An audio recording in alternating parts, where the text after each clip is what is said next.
Bonjour Thierry Cotillard, on va parler d'économie plutôt. Est-ce que les années d'inflation ont durablement changé les comportements des Français ? Est-ce qu'ils mangent moins de poissons, moins de viande, moins de produits frais ? Il y a une véritable modification des comportements des consommateurs. On s'est pris 20% d'augmentation par rapport à il y a 3 ans. Et ça, c'est resté dans l'esprit. Donc, qu'est-ce qui se passe concrètement ? Quand vous dites on s'est pris, on a l'impression que vous n'en êtes pas un acteur. C'est de l'inflation que vous avez aussi répercutée. On nous a proposé 40%, on les a négociés et on arrive à 20%. D'accord. C'est pour ça que je vous le présente comme ça. Après, je résume souvent la situation à 3 tiers. Un tiers des Français, finalement, n'ont pas été impactés par cette crise de pouvoir d'achat.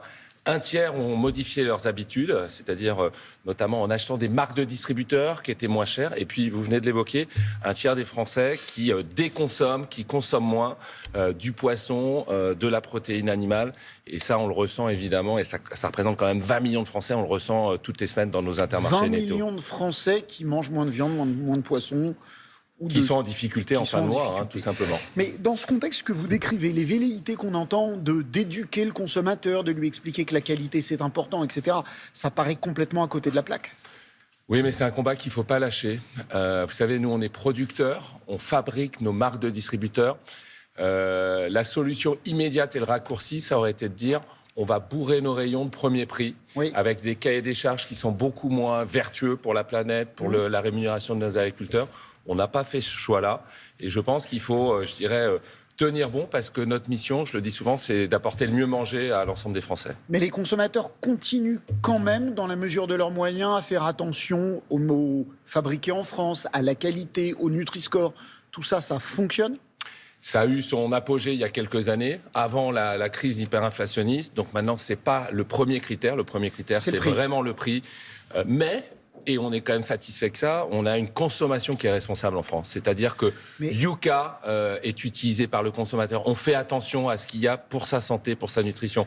La rémunération des agriculteurs, c'est un sujet. Et donc l'origine est importante pour les consommateurs. Par exemple, j'ai vu que sur les poulets made in, les poulets élevés en France, perdaient des parts de marché régulièrement au profit de poulets bas de gamme produits à l'étranger. Alors, ça, c'est le marché en général. Le choix que la grande distribution a fait, je ne sais pas si on va parler du Mercosur, c'est que depuis toujours, Intermarché, sur son sourcing d'œufs et de poulets, n'est que made in France. Donc on n'a jamais fait le choix d'aller chercher la solution la moins chère qui serait d'aller à l'étranger.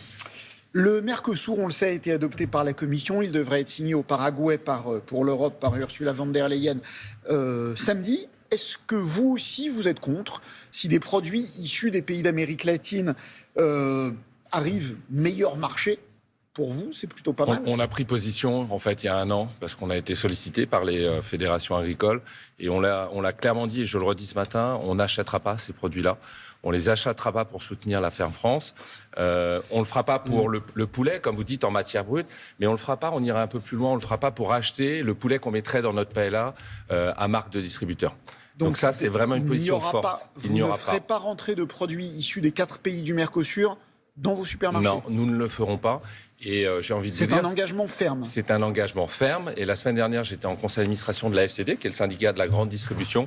Carrefour, Système U, Leclerc auront les mêmes positions. Donc c'est très important parce que le Mercosur voté, on va tous avoir une part de responsabilité, et notamment ceux qui vont acheter.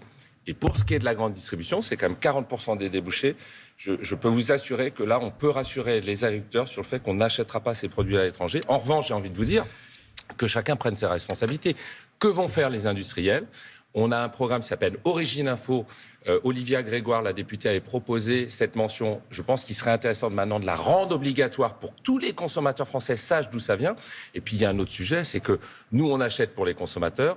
Les cantines françaises achètent aussi des produits, comme la restauration qui dépend de l'État. Ce serait bien qu'il y ait une cohérence entre le discours de la souveraineté alimentaire et que les appels d'offres privilégient la ferme France comme nous, on est en train de le faire. Parce que la réalité, quand vous allez dans une cantine, vos enfants, demain, mangeront peut-être du poulet brésilien. Il y a encore des blocages aujourd'hui. Enfin, l'autoroute près de Bayonne, le blocage a été levé. On a vu que ça a été compliqué sur l'autoroute du Nord ce week-end. Ça a été compliqué au Havre. Vous comprenez les agriculteurs ? Moi, je le comprends. Alors, j'ai des origines aussi. Je suis fils d'agriculteur, donc je le comprends. Je comprends la situation qui est la leur actuellement parce qu'en fait, c'est une situation qui est difficile. Ça fait des années que ça dure. Et là, ils enchaînent crise sur crise. Oui. La dermatose, le Mercosur. Et je pense qu'en fait, le vrai sujet pour eux aujourd'hui, c'est de pouvoir avoir une ferme qui soit compétitive. Et je crois qu'ils sont aujourd'hui, ils n'en peuvent plus. Ils sont étouffés par les normes, par les impôts, par les contraintes que l'État leur impose. Et donc, je pense que là aussi, il faut agir. Mais ils disent qu'ils sont aussi étouffés parfois par les prix que vous, la grande distribution, veut leur imposer. Eh bien, nous, on propose aujourd'hui d'aller plus loin dans la loi Egalim. Vous savez, la loi Egalim, c'était l'idée qu'on puisse faire une marche en avant du prix.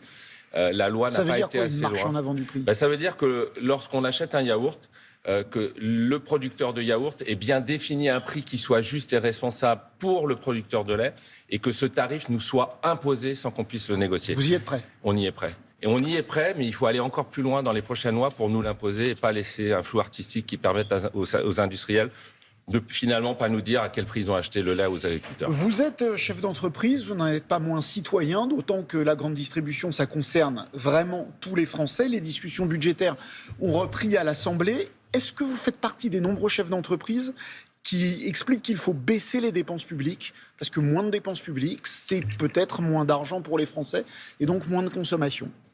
Moi, je suis de cette école qui pense qu'il faut changer de méthode, en fait. Depuis des années, depuis 30 ans, à chaque fois qu'il y a eu un déficit public, la seule solution, ça a été de demander soit des taxes aux entreprises ou des impôts pour les Français. Et je pense qu'il faut sortir de ça. Il faut gérer l'État comme on le gère, nous, les entreprises. Donc moins de dépenses. Moins de dépenses, bien évidemment. Et puis, j'ai envie de vous dire, le problème de cette non-prise de position politique sur le budget, elle pèse sur la consommation. Parce qu'évidemment, ce climat anxiogène, il n'est pas bon. Et les Français sont plus attentistes. Attentistes et épargnent comme jamais, on est à près de 20%.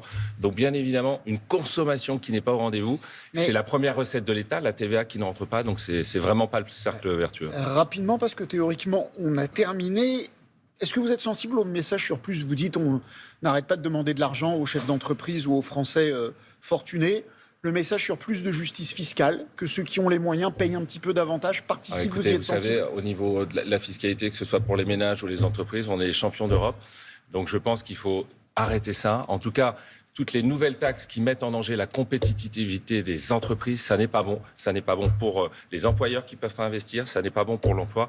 Donc il faut sortir de ça, avoir le courage politique de retourner la table et de faire des dépenses qui soient moins importantes pour l'État. Thierry Cotillard, président des Mousquetaires, qui ne fera pas rentrer des produits issus du Mercosur dans ses magasins, était l'invité des 4V. Très bonne journée à tous.